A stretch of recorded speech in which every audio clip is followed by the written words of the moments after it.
Intrauterine fetal demise is when a fetus dies in the womb after 20 weeks of pregnancy. IUFD is different from a miscarriage, which happens before 20 weeks.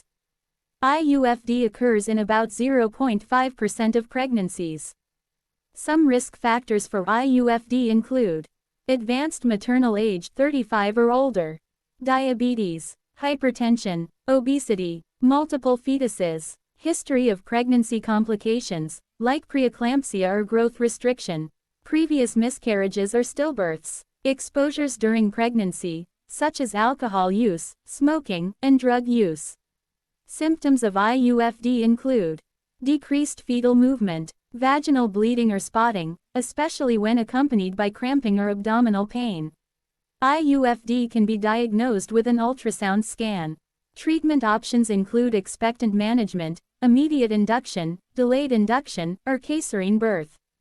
Complications associated with intrauterine fetal demise (IUFD) include disseminated intravascular coagulation (DIC), a severe blood clotting disorder that leads to bleeding. Disseminated intravascular coagulation (DIC) is a rare but possible complication of intrauterine fetal death (IUFD) that can occur several weeks after the death.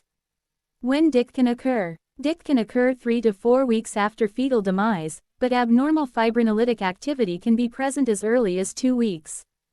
Risk factors. The risk of hemorrhage increases with the time since fetal death. Causes. Tissue factor from the placenta or dead fetus can enter the maternal circulation and initiate DIC. Signs. DIC can cause laboratory signs, including progressive deterioration in coagulation tests and a decline in fibrinogen. Treatment. In cases of placental abruption with DIC, administering coagulation factors during labor can help with labor and correct hypofibrinogenemia. DIC is a syndrome that occurs when the coagulation and fibrinolytic systems are activated.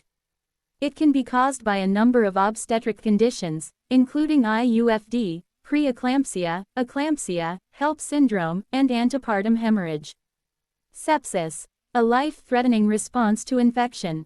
Acute renal failure (ARF), kidney failure. Maternal mortality, death of the mother. Blood loss requiring transfusion, a complication that can occur in women after IUFD.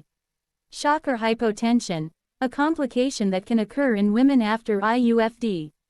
Other complications associated with IUFD include infections, postpartum hemorrhage, genital tract lacerations, uterine rupture, and retained placenta.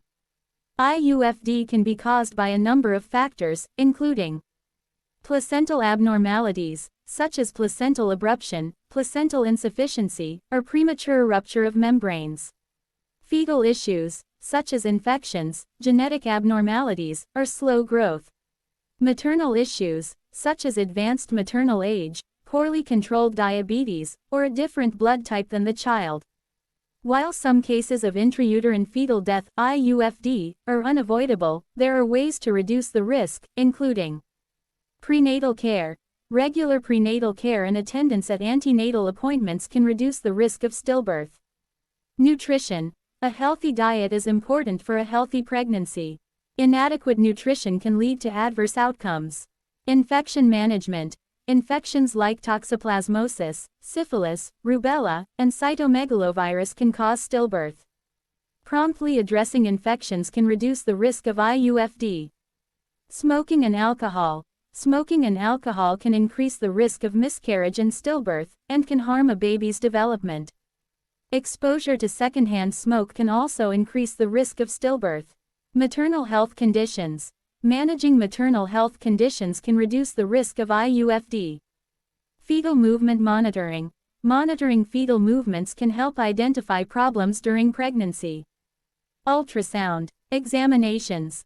Ultrasound examinations of the placenta and umbilical cord can help reduce the risk of stillbirth. Weight.